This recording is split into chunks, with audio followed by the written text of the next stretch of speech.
Dapat pagtunay na ang Panginoong Jesus ay present, dapat mayroong pagkakaiba sa kapaligiran at sa buhay nating lahat. The presence of Christ makes all the difference. The presence of Christ changes a place and especially people on contact. What can be learned from Christ's wonderful presence? Ang pamagat po ng ating pag-aaral, the wonders of Christ's presence. Salamat po, Ama, sapagkat kami ay tinipon nyo sa dakong ito. Salamat po sa tagumpay nyo sapagkat kami narito. Salamat sa lahat ng nalampasan ng mga balakid, mga sagabal, at kami, Panginoon, ay tinipon mo upang pagpalain. Lumalapit kami tumihingi ng kapatawaran sa aming mga kasalanan. Pakilinis niyo po kami, O Lord. Hugasan niyo po kami ng dugo ni Kristo at gawin niyo po kaming karapat-dapat na tumanggap ng inyong kalinga, pagpapala na inyong liwanag. Mangusap po kayo sa amin sa isang simple ngunit makapangyarihang paraan. Enable us, Father, to plumb the depths of your words and to have the wisdom to apply this in daily life. May you be the true speaker. Use your servant only as your tool, only as your footstool, only as your instrument. But may you move powerfully in our midst, O God. Set us free from our chains, from our bondage, from our prisons. And may the free spirit, Lord, that you enable us to enjoy, lift us up to where you are, to make us more and more like your Son, Jesus. And Lord, even as we're gathered here, we ask you to protect us from all work of evil and evil men, especially evil spirits. Protect even our loved ones who are not with us right now. And may you also protect, Lord, our homes. Paligiran niyo po kami ng inyong mga anghel at ipagtanggol sa mga gawa ng masasamang tao at masasamang espiritu. Dalisayin niyo po ang aming puso at gawin niyo po kami, Panginoon, na bukas ang mata, bukas ang tainga para tumanggap ng inyong mga pangitain at tumanggap ng inyong mga pagtuturo. Move among us powerfully. Reside in our midst, O God. Let your presence be felt by all. And may you speak powerfully and give glory only to yourself and blessings to your people. In the name of your Son, Jesus our Lord and Savior, we pray. Amen. The wonders of Christ's presence. Let's read Mark 1:29 to 31. As soon as they left the synagogue, they went with James and John to the home of Simon and Andrew. Simon's mother-in-law was in bed with a fever, and they told Jesus about her. So he went to her, took her hand and helped her up. The fever left her, and she began to wait on them. Nagsalita po ang Panginoon sa isang sinagog, at matapos siya ay magpalayas ng isang masamang espiritu mula sa taong nandun sa sinagog, siya naman ay inaanyayahan na pumunta dito sa bahay nitong si Andres at saka ni Peter. Simon, also called Peter, and Andrew, his brother. At ito pong biyenan ni Pedro ay nandot nakaratay sa banig ng karamdaman at inaapoy ng lagnat. At sinabi kay Jesus ang kalagayan nitong biyenan ni Pedro. At lumapit ang Panginoon sa babaeng may sakit, hinawakan ito sa kamay at pinabangon. At dali-dali naman na nawala ang lagnat at ang babaeng ito na may sakit, kani-kanina lamang ay nagsimulang maglingkod sa kanila. Maaring nagluto, naghain, at tiningnan ang kanilang mga sense, as we can glean from the story. First of all, the sick can receive healing. Ang Panginoon ay hindi aksidente lamang kung mapadpad sa isang lugar. Sa katunayan, hindi siya napapadpad, siya ay nagsasadya. Kaya gumaling ang matandang babae na ito na biyanan ni Pedro. Simon obviously had a wife. Peter obviously had a wife, dahil paano siya magkakaroon ng biyanang babae kung wala naman siyang asawa. At hindi naman masamang magkaasawa, basta't kayo ay legally and morally kasal to each other. So Simon's mother-in-law was there in bed, and Jesus was told about her. Although the Lord is all-knowing, we know that, it is always important that people bring other people to God and to God's attention. Laging merong kahulugan at may halaga yung intercession. So merong nag-intercede, merong namagitan, at sinabi kay Lord, may sakit po ang biyanan nitong si Pedro at siya po ay nakaratay. So, ang totoo ay hindi lang siya nila binabalitaan ng Panginoon, kundi hinihilingan nila na gumawa ng isang bagay na mabuti. Sapagkat kapapagpalayas nga lang sa masamang espiritu na kumokontrol doon sa taong nasa sinagog, ano ba naman na pagalingin ang kawawang babaeng may sakit. So nagpunta ang Panginoon sa kanya, hinawakan siya sa kamay, at pinabangon. Another wonder of the Lord's presence is that the formerly sick people become servants. They become workers. They become fruitful. Kitang-kita po natin na dati siguro yung matandaang pinaglilingkuran, pinapakain ng nilugaw, hinihimas-himas, at pinupunas-punasan ng tubig kung ginaapoy ng lagnat. Ngayon, nabaligtad na sapagkat siya'y hinipon na ni Kristo, napagaling na ni Kristo, siya nga ngayon ang naglilingkod. Kaya ang kamangha-mangha talaga, ang mga nakakasumpong sa Panginoon at ang mga nakakatagpo sa Panginoon, hindi lang gumagaling sa kanilang sakit, nagiging masipag, nagiging mapaglingkod, at nagiging matulungin sa kapwa.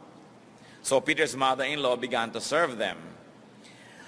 There is a very interesting aside here that Peter's mother-in-law was in the house, obviously living with Peter and Peter's wife, and if they had children, then with the children. And this argues against a common reading and interpretation of Genesis 2:24. Kuminsan po I am grieved whenever I hear people misquoting Genesis 2:24 na ang sinasabi, for this reason, a man will leave his father and mother and be united to his wife, and they will become one flesh. The common interpretation that we hear nearly everywhere is, pag nag-asawa ka, iwan mong magulang mo.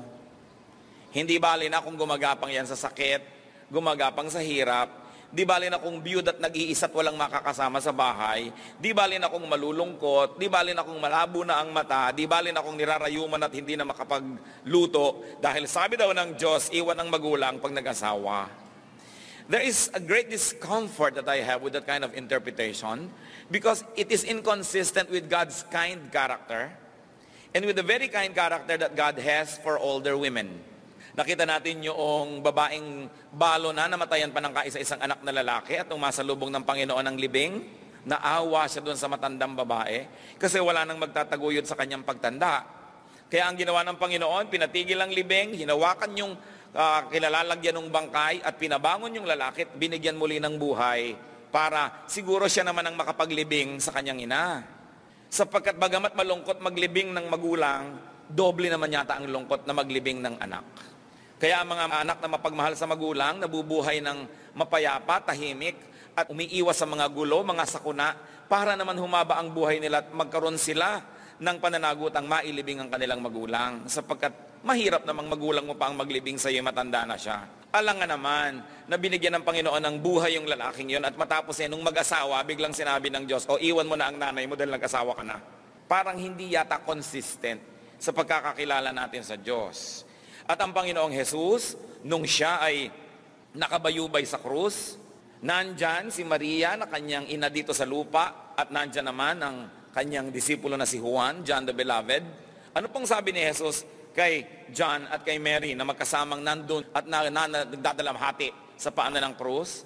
Sabi niya, Son, behold your mother, mother, son. Ito na naman ang isang kagimbal-gimbal na interpretation na ginawa daw ng Panginoong Jesus ang inang Maria na ina ni Juan. Up to that point, pwede pa eh.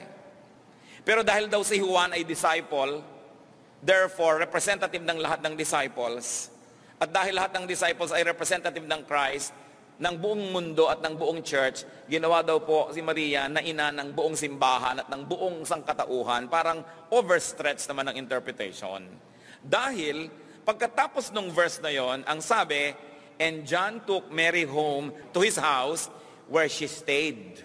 At napasyalan po ng inyong lingkod ang isang bahay sa Ephesus, ngayon ay bansang Turkey, na pinaniniwalaan na doon namatay ang inang Maria, na bahay yun ni John the Beloved.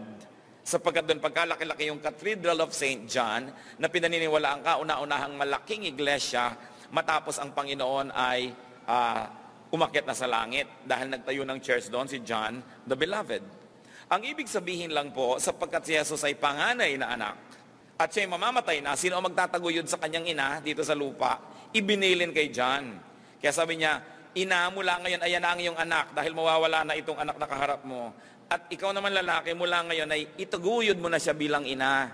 Sa katunayan ay hindi inampon ni Maria si Juan, kundi si Juan ang umampon kay Maria at nagtaguyod sa kanya hanggang pagtanda. E paano ngayon kung nag-asawa rin yung John, iiwan din lang pala niya yung Maria dahil nag-asawa na siya, so ibinilin-bilin pa. Parang inconsistent. There must be another way to read, therefore, a man will leave his father and mother and be united to his wife, and they will become one flesh. Maaaring ito isang malalim na talinghaga, na ang isang kahulugan ay, ang partner mo naman talaga hindi mo na magulang, kundi ang partner mo ay ang asawa mo na. It can refer to the priority of your partnership. It can mean some other form of independence from your parents because you are now united to a spouse.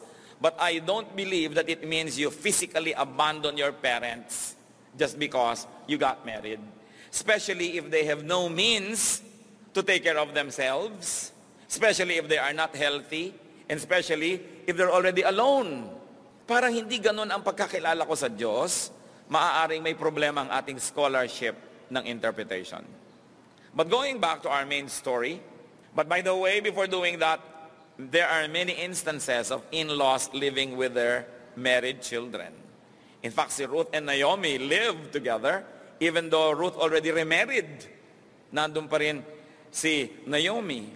Si Jacob ay nakipisan sa kanyang bibiyananin at naging biyanan nung siya'y nanuyo para kay Rachel at kay Leah. At marami pa. Kaya dapat po nating reviewin ang ating scholarship. Tuloy ang kwento ng wonders of Christ's presence. Mark 1:32-34. That evening after sunset, the people brought to Jesus all the sick and demon-possessed. The whole town gathered at the door. And Jesus healed many who had various diseases. He also drove out many demons, but he would not let the demons speak because they knew who he was. So another wonder of Christ's presence is that the neglected, the tormented, and the suffering find healing. They find comfort. They find hope. At sabi, the whole town gathered at the door. Ganyan po talaga. Pag may tunay na gawain ng Panginoon at ang presensya niya ay nandun at gumagaling ang mga may sakit, napapalakas ang mga mahina, nabibigyan ng liwanag ang pinagdidimla ng isip, dinadayo ng tao ang ganitong uri ng mga pagtitipon at pagtuturo sapagkat natatagpuan nila ang kalinga, ang pag-ibig, ang pagtutuwid, ang pagtuturo ng Panginoong Diyos. Very wonderfully, we must note that whenever Christ is present, the demon-controlled people are set free. Ang sinundan nitong kasaysayan, ang Panginoon po ay nagturo sa isang synagogue. Can you imagine, there was a member of that synagogue who was demon-possessed? At dahil nandun ang Panginoon, nabisto na nandun pala yung demonyo sa katawan ng tao na yon, at nagsalita ito na nagsalita at pinalayas ng Panginoon. So maaari na merong taong very religious, attend ng church, nandyan lahat sa mga gawain, pero demon-possessed pala. At kung hindi man demon-possessed, demon-controlled, o kaya demon-influenced. But whenever the power of the Lord is really truly revealed, and people accept that power, people become free. Pinag-usapan po natin ang gawain ni Kristo. Dapat ngayong pagtuunan natin ng pansin yung gawain ng Kristiyano, sapagat ang Kristiyano yung mumunting Kristo. The works of Christians' presence. The wonders of Christians' presence. Dapat wonderful din ang presence ng mga Kristiyano. Bakit? Because Christians are to be like Christ. In fact, we were told that Christians are the salt of the earth, the light of the world. John 14:12, I tell you the truth, anyone who has faith in me will do what I have been doing. He will even do greater things than this because I am going to the Father. So Christians are mandated, expected to do great works, to be powerful, to be authoritative. Sabi ng Panginoon, hihigitan niyo pa ang mga ginawa ko. At isang malaking palaisipan po ito kung paano mahihigitan ng mga Kristiyano ang ginawa ni Kristo. At marami nag-iisip na marahil dahil una, when it comes to the context of time, the Lord ministered for just about 3 years. Samantalang sabi niya, ako'y aalis na, pupunta na sa langit, I'll go back to the Father. Kayo, higit sa 3 years ang pamamalagi niyo sa lupa bilang mananampalataya, kaya mas marami kayong dapat magawa sa haba ng panahon. Kumusta naman po ang mga taon ng pagiging Kristiyano natin? Nahigitan na nga ba natin talaga si Kristo? Siya mismo may sabi anyone who has faith in me will do what I have been doing. He will do even greater things. So hindi natin siya sinasadyang higitan, hindi natin siya nilalampasan. Siyang may kagustuhan noon sa ikabubuti ng sanlibutan. Maaari rin naman sapagkat sabi niya, because I am going to the Father and I'm going to send you the Holy Spirit and I will always pray for you and I will always bless you. So lalo talagang pwede nating magagawa ang maraming magagandang bagay. Tayo nga, hindi natin ipinalangin si Kristo, pero siya ngayon, sabi sa Bible, He always lives to make intercessions for us. So how can we ever be weak? How can we ever be losers if the Lord is continuously interceding for us and empowering us? Sabi nga sa Acts 1:8, but you will receive power when the Holy Spirit comes on you. Makakatanggap ka ng kagilagilalas na kapangyarihan pag ikaw ay sinapian na, dinalaw na at tinirhan na ng Espiritong Banal. Mark 16:17-18. And these signs will accompany those who believe. Do you believe in Christ? Do I hear? Do you believe in Christ? And these signs will accompany those who believe. In my name, they will drive out demons. They will speak in new tongues. They will pick up snakes with their hands. And when they drink deadly poison, it will not hurt them at all. They will place their hands on sick people and they will get well. Kapangyarihan na ibinibigay ng Diyos sa mga mananampalataya. Gaano karami sa kapangyarihan itong nagagamit natin? Hindi ko naman sinasabing hanapin nyo lahat ng mga ulupong at kobra at isuot nyo ang inyong kamay sa lahat ng mga lungga ng mga ahas na para kayo naghahanap ng gulo. Pero nangyari na po yan kay Paul Minsan sa di sinasadyang pagkakataon ay siya natuklaw ng isang ahas sapagkat ang sinasakyan niyang barko ay lumubog, nawasak dahil sa bagyo. Meron siyang misyon at napadpad sila sa isang pulo at nagsiga sila upang mainitan sapagkat maginaw.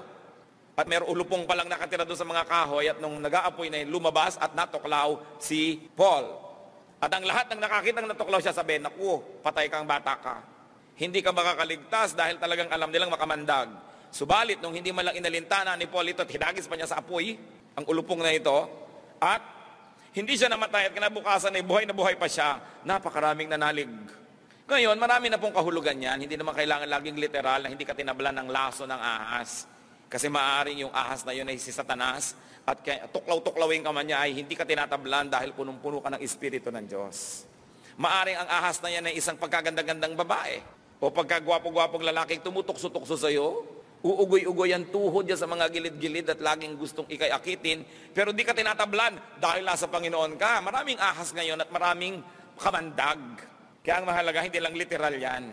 At huwag din tayo magtaka kung may totoong Kristiyanong natuklaw ng ahas tapos namatay. Tapos sasabihin niyo, bakit sabi sa Mark 16? Sapagkat marami na ang kahulugan ng ganitong mga talinghaga. Subalit ang mahalaga, yung main essence, which is the powers of this world will not be able to overcome you. Kaya sabi niya, raise the dead.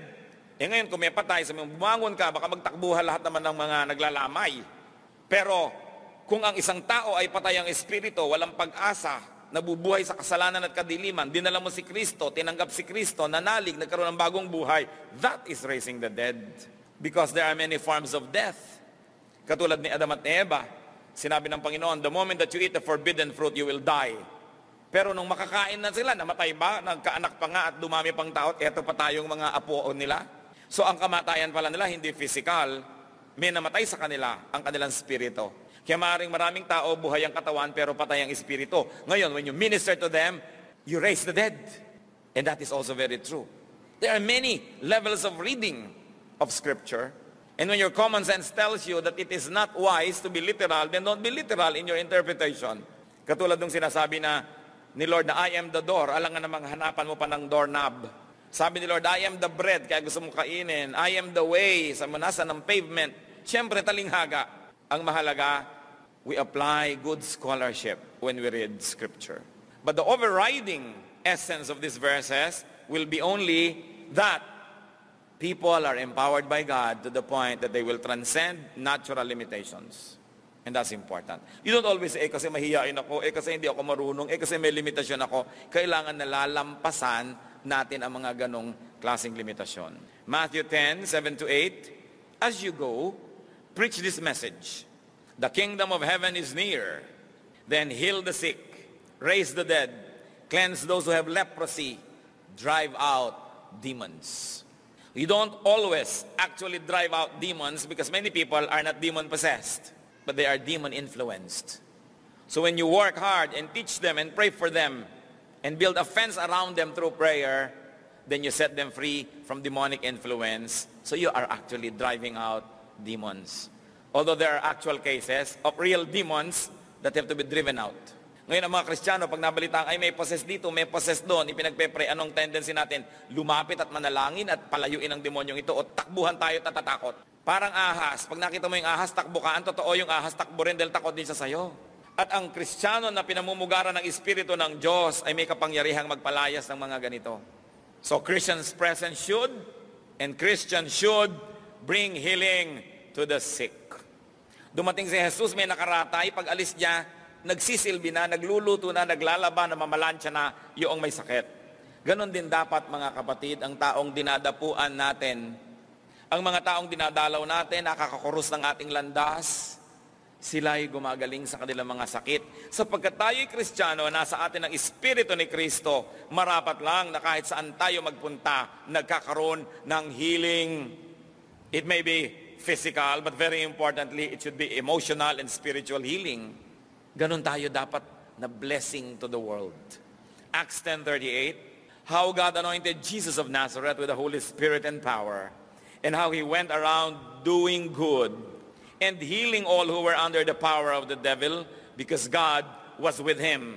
At ang tanong, is God with you? And if you're saying amen, then wherever we go, there should be healing. There should be deliverance, because God is with us.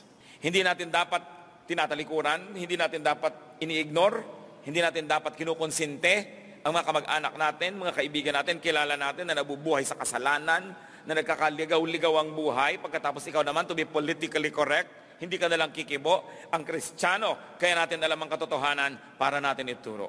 Pero dapat ituro yan ng may pag-ibig, ituro yan ng may diplomasya, at tama ang timing, nananalangin tayo, hindi tayo sagasa ng sagasa, pero hindi tayo dapat nananahimik na matagal, because we are to declare the Lord's healing to the nations. Luke 10:19, I have given you authority to trample on snakes and scorpions and to overcome all the power of the enemy. Nothing will harm you. Once more, the snakes and scorpions need not be literal snakes and scorpions. Kung ano man ang mga alakdan at mga ahas na tumutuklaw sa maraming tao, nagbibigay ng kamatayan sa maraming tao, ay hindi dapat nating pangimian, nadurugin, tadyakan, sirain, because we are the children of God, the children of light. And as we walk, we've got to step and trample on snakes and scorpions. Sometimes we forget who we are. Masyado tayong polite, kahit sa mga masasamang espiritu, polite. Kailangan pinipili natin kung kanino tayo polite. Matthew 10:8, heal the sick, raise the dead, cleanse those who have leprosy, drive out demons. Nakita nyo, napurga na tayo sa dami ng mga verses because we're trying to drive home the point very strongly that we have a mandate, we have a mission. Hindi lang tayo tagatanggap ng kaligtasan at tapos iniintay na lang natin second coming. May katuturan, may kahulugan, may misyon ang buhay ng mga Kristiyano. We are to do Christ's work. And we are to look for people to minister to. Hindi pa iwas tayo ng paiwas sa mga nangangailangan, kundi hinahanap pa natin sila nang yung naibigay sa atin ng Panginoon ay maipasa naman natin sa kanila. Kung sa gayon, mga kapatid, na meron tayong misyon, we should be strong. We should be spiritual to be able to minister. Live responsibly. Do not disqualify yourself to minister. Alam niyo po, pag may mga giyera, maraming mga naduduwag, ayaw nilang makaharap ang kalaban. Ang ginagawa nila, pinuputol nila ang kanilang kamay, binabaril ang paa, binabaril ang mga dulo-dulo ng mga kamay, ng kanilang mga braso, para sila ma-disable, so that they will be sent home and they don't have to fight the enemy. Now, in a spiritual way, that can happen. We are to fight the work of the devil. We are to protect others who are weaker than we are. but there are also times when we disqualify ourselves through self-mutilation. Gaano karaming tatay ang hindi maaaring magturo sa anak na huwag manigarilyo sapagkat sila'y naninigarilyo? Gaano karaming tatay ang hindi pwede sabihin sa anak, huwag kang mambabae anak, be faithful to only one girlfriend.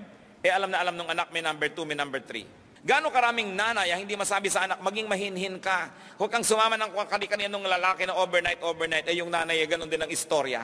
Gaano karaming magulang ang hindi mapigil ang anak na magbisyo dahil sila'y nasa bisyo din. Hindi mapauwi ang anak ng maaga sapagkat sila may inuumaga sa mga pagkakalat nila sa kalsada. When we do what is less than righteous, we disqualify ourselves to be blessings to people around us because we lose the ground on which we can stand and say, don't do it. Kaya ang sinasabi natin, we should live responsibly. Marami pong tao makasarili. Anong ibig natin sabihin? Baliwala na lang sa kanila na itapon nila ang kanilang buhay, na gumawa sila ng mali, di bali na mawawalan sila ng kapangyarihan na maging instrumento para ang iba ay maituwid. Hindi pwede mong sabihin, buhay ko to, kahit ko to baluktutin, kahit ko to itapuan, anong pakialam nyo, buhay ko to. Una, hindi yan totoo. You were bought at a price, so glorify God with your life. You are not your own anymore. When you accepted Jesus as Savior and Lord, He died for you. He gave His life for you. He paid for your life. You are not your own. You were bought at a price. So we have to glorify God. And not only that, when we live irresponsibly, we are not able to become blessings to others. Kaya kung sa iba po sa atin, okay na lang sa atin na maparusahan ng Diyos, okay na lang na hindi tumanggap ng mga pagpapala, okay na lang na magkaganyan-ganyan ang buhay, pero alang-alang sa iba, na maaari nating matulungan at maituwid, hindi okay yon. So we live responsibly so that we will be blessed, and if you are not interested with the blessing, at least be interested that you can become blessings to people. Tayo'y may pananagutan sa isa't isa.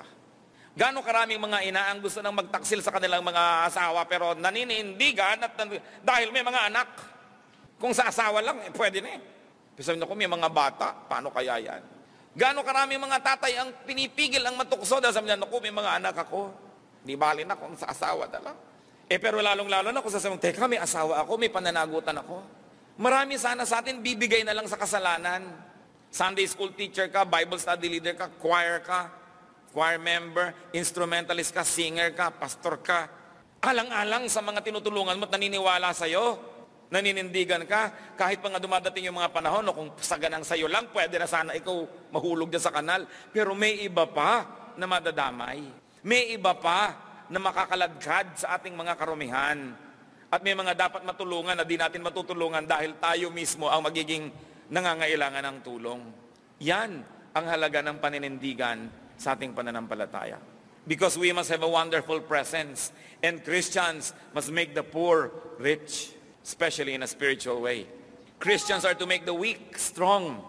Christians are to make recipients of care, givers of care. Hindi sapat na tinulungan natin yung tao, kailangan natutulungan natin na dadating siya doon sa punto na ang lakas-lakas na niya, na siya naman ngayon ang pwedeng umulit ng ating kabutihan na ginawa sa kanya at siya naman ang tutulong sa iba. Hindi pa sapat ang paglilingkod at pagtulong natin sa isang tao hanggang hindi pa siya mature at hindi pa siya kayang tumulong sa iba. Ang tinanggap natin mula sa Panginoon, tungkulin nating ipamigay sa iba. Matthew 10:8, freely you have received, freely give. And Christian ministration enables. Christian ministration empowers, like the personal ministry of Christ. Another wonder of our presence is that we should bring comfort, hope, deliverance to the weak, to the oppressed, to the tormented, and to the suffering. Saan man tayo mapunta, sino man ang makadaupang palad, sino man ang makatabi sa upuan, kahit sa eroplano, kahit sa tren, kahit sa bus, kailangan ay sila'y nakikiskisan ng luwalhati ng Diyos na nag-iilaw-ilaw at kumikintab-kintab sa ating buhay. Ang sabi ng Panginoon sa Matthew 11:28, come to me all of you who are weary and burdened, and I will give you rest. And this is the same gift that we should give to people, that we should give them rest. Na pagpaliwanagan mo, na ipanalangin, na turo, na akay, na pahinga sa mga pahirap ng buhay.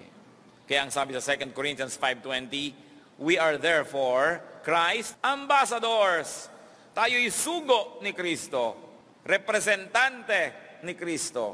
Kaya kung saan man tayo pumupunta, policy ni Kristo ang ating pinaiiral. Ganon ang mga embassy, kahit saang mapuntang bansa, yung embassy, for instance, Philippine Embassy, extension ng Pilipinas yun. Ang ginagawa ng ambassador, yung pinagagawa ng Pangulo ng Pilipinas, sapagkat siya ay ambassador ng Pangulo. Tayo, kaninong ambassador? Kay Kristo. Can you imagine this? That you and I are ambassadors. Therefore, meron tayong diplomatic immunity. Ang mga diplomat hindi pwedeng arestuhin ng bansa na pinagpupuntahan nila. Hindi pwede yan hulihin, hindi pwede ikulong. Hindi sila nasa ilalim ng kapangyarihan ng bansang yon. Ang pwede lang pinakamasamang gawin ng bansa na yun, kung ayaw na ayaw nila doon sa diplomat, i-declare sa persona non grata at hilingang umalis. Representative ka pa lamang ng isang bayan, gano'n na. Kung representative ka ni Kristo, kaya sabi niya, tatapa kayo sa mga alakdan, dadakma kayo ng mga ulupong, hindi kayo tatablan sapagkat you are above the powers of this world. You are not under the powers of this world. And yet many of us, tayo na mismo yung sumusuko, hindi ko kasi kaya. Nagbo-volunteer na kayanin ang mundo. Samantalang kung tunay nating paninindigan, if we're going to claim our true identity and claim our destiny, we are above the limitations of this world. Sapagkat kami tao lamang, tumigil. Hindi tayo tao lamang, tayo mga anak ng Diyos kung tinanggap na natin si Kristo. At sinabi, there will be no power that can dominate you. Bakit po ganun? Talong-talo ako ng aking bisyo, talong-talo ako ng kasalanan kasi nagpapatalo ka. Pero kung lalaban ka, panalo ka dahil sinabi niya, ikay ambassador. You are above the laws of this planet because you are an ambassador of heaven. Kaya nakita niyo yung mga ambassador, kahit nga mahirap yung bansa, itinitira sa mga magagandang distrito, pinapaganda yung mga embassy, sapagkat yan kinatawan ng pinanggalingang bansa At ang mga ambassador naman talagang marunong ng etiquette, marunong kumain ng tama, marunong magbihis ng tama, kasi meron sila dapat dignity because they represent their king or their president. We represent the King of Kings. Kaya hindi tayo dapat chipi-chipi. Hindi tayo dapat pakalat-kalat at pahara-hara dyan. Hindi ka dapat nananamit ng wala ka nang maigalang sa iyo yung tao. Hindi ka dapat kumikilos ng tuloy, nababara ka, nahihiya ka ng kapwa mo, sapagkat masyado ka nang lumalampas sa tama. Hindi natin dapat nararanasang natatanggihan dahil wala ka ng tigil ng paghingi. Wala kasing dignity yon. Ang mga ambassador are expected to be in their best behavior. Ambassador pa lang ng human governments. But if you're the ambassador of the government of heaven, you know your responsibility to live honorably, to be above reproach. What are the hindrances to bringing a wonderful Christian presence? Kristiyano na, but being still sick, or at least partially sick. Christian pero sickly and weak. Kulang sa exercise, kulang sa good nutrition, kulang sa training. That's why we must strengthen ourselves so we can serve. Yung pag tinanong ka ng anak mo, nanay, ano nga pong verse yung sabing ganon? Hindi itanong mo sa Sunday school teacher mo. No. You should keep on learning so you can answer questions. Palakihin ang utak, higitin ang ating brain para maraming magkasya. Hindi lagi nalang excuse, hindi ko alam yan, matanda na ako. Matanda na kayo, kung kumain pa rin kayo, dami. Di ibig sabihin, marami pa rin kayong pwedeng kainin na turo, marami pa rin kayong pwedeng gawin. Hindi yung mahina lang kayo sa pag-aaral, pero sa ibang bagay at paggasta, kaya lakas-lakas. Kailangan wala tayong mga excuses. We must strengthen ourselves, keep on learning, keep on knowing more, keep on understanding deeper, so that we can be ready to serve anytime. It is selfish to be weak if we have the means to be strong. Because by being weak, you exempt yourself from the service. Nagpapalakas ka para pag tinawag ka ng gobyerno mo at may giyera, nandun ka kauna-unahan sa harapan. Hindi yung malakas ka na nga, pinapahina mo pa para ka ma-exempt. Kailangan tayo lagi naghahanap ng magagawa. At pag ganun po ang ating attitude, aasenso ng aasenso ang kaharian ng Diyos. Luke 22:32. Sabi ng Panginoon tungkol kay Peter or Simon, "But I have prayed for you, Simon, that your faith may not fail. And when you have turned back, strengthen your brothers." Marami pong naniniwala na maaaring si Peter ay natukso rin para maghudas. Kung ganon, hindi na magiging maghudas ang tawag doon, kundi magpedro. Pero ipinalangin ng Panginoon si Pedro. Sabi niya, ipinanalangin kita na hindi manghina ang iyong pananalig. At kung ikaw nakarecover na, kailangan may gawin ka. Palakasin mo ang kapatiran, ang iyong mga kapatid. Kaya tayo may pananagutang ipanalangin ng isa't isa. Lalong-lalo ang mga lingkod ng Diyos na ginagamit niya very effectively. We've got to pray for them. The Lord prayed for Peter. Kaya si Peter ay hindi natukso nang siyang magtaksil sa Diyos. Mababaw lang, idininay na lang niya, pero hindi siya nagkanulo. It could have been him. Pero binakura ng panalangin. Ngayon, ang tanong nyo, bakit si Judas hindi ipinag-pray? Malay ko, hindi sinabi sa Bible kung bakit. Ang pwede lang nating ituro yung itinuro ng Biblia. Pag tahimik yung Biblia, tahimik din tayo. Wala tayong karapatan mag-imbento ng hindi sinabi doon. Pero ang tanong, ipinapanalangin nyo po ba ang ating mga kapatid? Lalong-lalo yung mga ginagamit ng Panginoon, lalong-lalo yung mga naglilingkod. Ipinapanalangin ba natin yung mga hindi rin naglilingkod at ang makapaglingkod naman?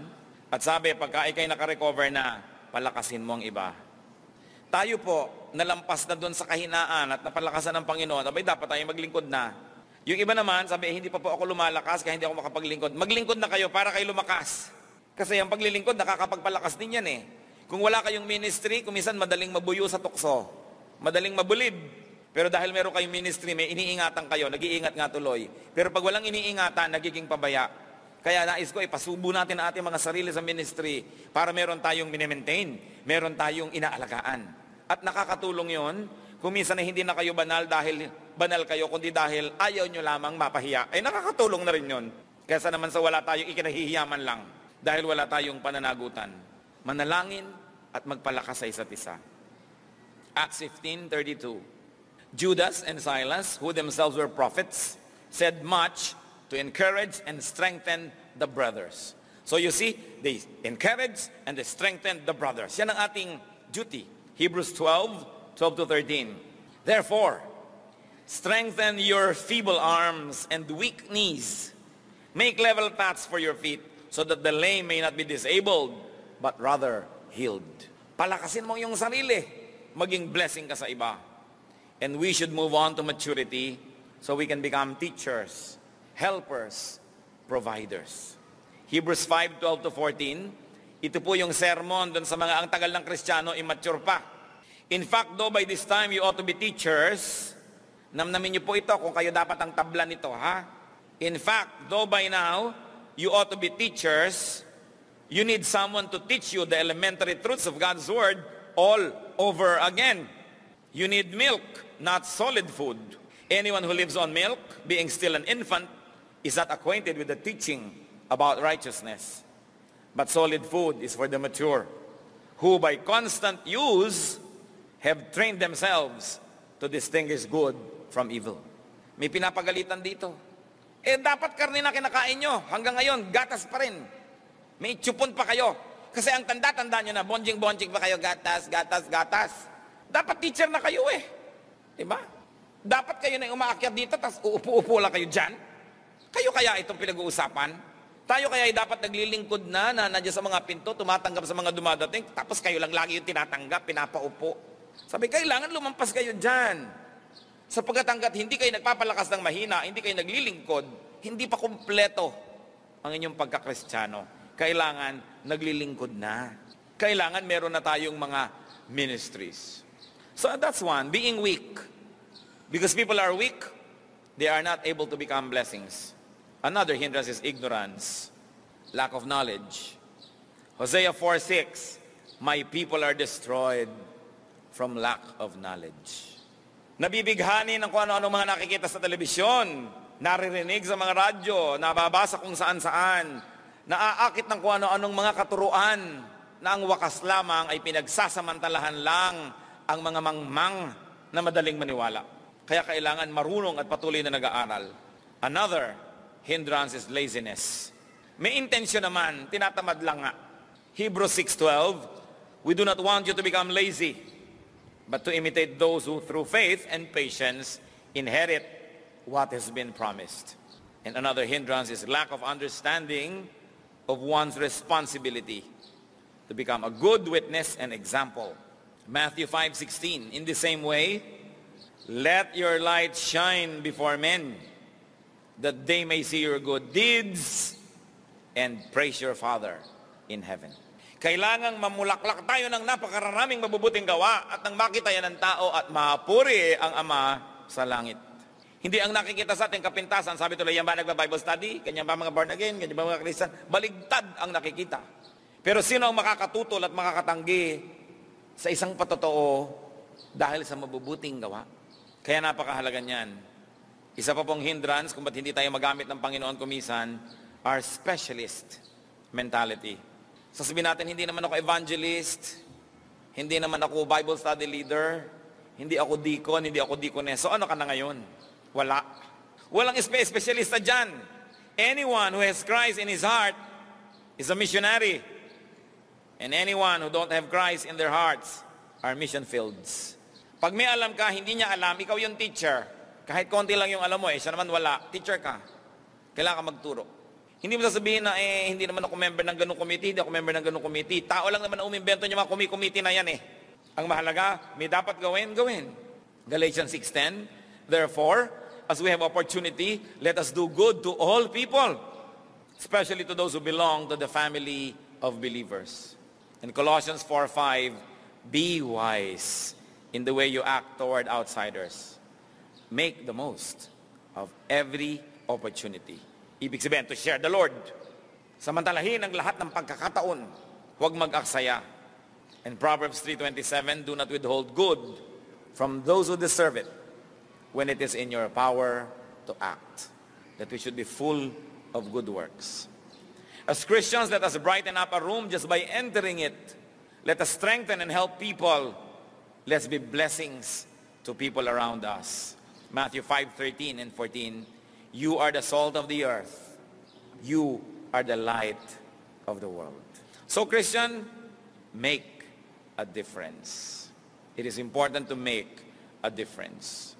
Isaiah 52:7, how beautiful on the mountains are the feet of those who bring good news, who proclaim peace, who bring good tidings, who proclaim salvation, who say to Zion, your God reigns.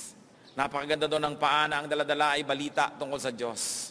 Hindi kung ano-ano lang, kundi kaligtasan, kaginhawahan, kalinisan, kabutihan. At siyempre, isa pa pong dapat natin gawin mga kapatid is to allow others, to allow Christians to minister to you. Kung tayo po'y hinahamon na mag-minister sa isa't isa, dapat din tayo na pumayag na tayo mapaglingkuran. So be teachable, be open to rebuke, be cooperative. Pag may nag-o-open ng Bible study, umattend ka. Pag may gustong kumanta, makinig ka. Pag mayroong mga proyekto, sumali ka. Kasi kailangang ikaw mismo ay pumayag na mapaglingkuran ka. Acts 1:8, you will receive power when the Holy Spirit comes on you. And you will be my witnesses in Jerusalem, in all Judea and Samaria, and to the ends of the earth. We will receive power when we allow people who are empowered by God to minister to us. We also receive power. At pag tinatanggap natin yung mga taong ipinapadala sa atin ng Diyos, Matthew 10:40, he who receives you, receives me, sabi ng Panginoong Jesus. And he who receives me, receives the one who sent me. In other words, if you receive this Christian minister into your heart, if you receive the ministration of the singer, the teacher, the counselor, you receive the Lord who sent them. Therefore, you will receive all blessings from the Father in heaven. Christ's presence is wonderful. Therefore, Christian presence should be wonderful. Kumusta po ang epekto natin sa ating mga pamilya? Huwag na tayong lumayo. Sa mga pamilya na lang. Kumusta ang epekto ng presensya natin sa ating mga kaibigan? Sa ating mga kasambahay, kapitbahay, kasama sa opisina, kasama sa trabaho? Blessing po ba tayo o hindi? Tandaan, may mga hadlang para maging blessing. Ignorance, laziness, a substandard life, isang patotoo na walang kwenta. Pero kung mamahalin natin ang mga tao sa ating paligid, mamumuhay po tayo ng matuwid. Para tuwing may pagkakataon tayo na magturo, walang sagabal, walang maisusumbat sa atin, walang hadlang, because we have earned the right to be heard. Live responsibly, because by your witness, people may know the Lord. By your neglect, people may not know the Lord. May pananagutan tayo sa isa't isa. Lalong-lalo po kung tayo ay mga role models, kung tayo mga magulang, tayo mga ate, mga kuya, mamuhay tayo ng laging nag-iisip na pagka meron akong ginawang mali, masisira ang witness ko, kawawa naman yung pwede kong turuan. At pag naituwid po natin yung ating buhay, walang duda, tayo ay gagamitin ng Panginoon. Pero huwag na nating intayin na 100% tayo maging matuwid para tayo magamit, kasi wala namang 100% matuwid. Ang mahalaga, yung major issues ng buhay mo, nakasuko na. At yung mga natitira pang mga mundit, maliliit dyan, isa-isa, dahan-dahan din, over time, pero may asenso, pabawas ng pabawas. Because every day, we should be more and more like Jesus. Because God changes us from glory to glory. Let your presence be a blessing. Salamat, Panginoon, sapagkat kayo, saan man kayo pumaron, saan man nandun ang inyong Espiritu, nagkakaroon ng blessing. Ituro mo nga po sa amin, Panginoon, kung paano rin kami magiging blessing. At kung paano kami magbe-benepisyo dun sa mga pagpapala na ibinibigay mo through other people. Maging teachable nawa kami, open, ready to receive correction and rebuke and ministration and counsel. Meanwhile, Lord, we want to dedicate ourselves to you na maging blessing talaga kami. Mga kapatid, sa ilang saglit ng pagbubulay-bulay, ilapit natin ang sarili natin sa Diyos. Kung meron po tayong mga social circles, mga lugar na hindi pa tayo effective na maging blessing, ipanalangin natin ngayon. At pasuri tayo sa Espiritu ng Diyos kung ano sa ating pagkatao, ano sa ating puso ang nagiging sagabal para tayo maging blessing. At alang-alang sa pananagutan natin sa kapwa, alang-alang sa ikalulugod ng Diyos, at alang-alang na rin para tayo pagpalain ng Diyos. Patuwid tayo at patama, tumanggap ng pagpapalakas. So we will really change from glory to glory, and we will be blessings wherever we are. Kung tayo nagiging katisuran pa nga, ipagsisihan yan at tanggalin ang ating mga ugali, kilos, asal na nagiging katisuran sa iba. Magbulay-bulay po tayo sandali sa presensya ng Panginoon.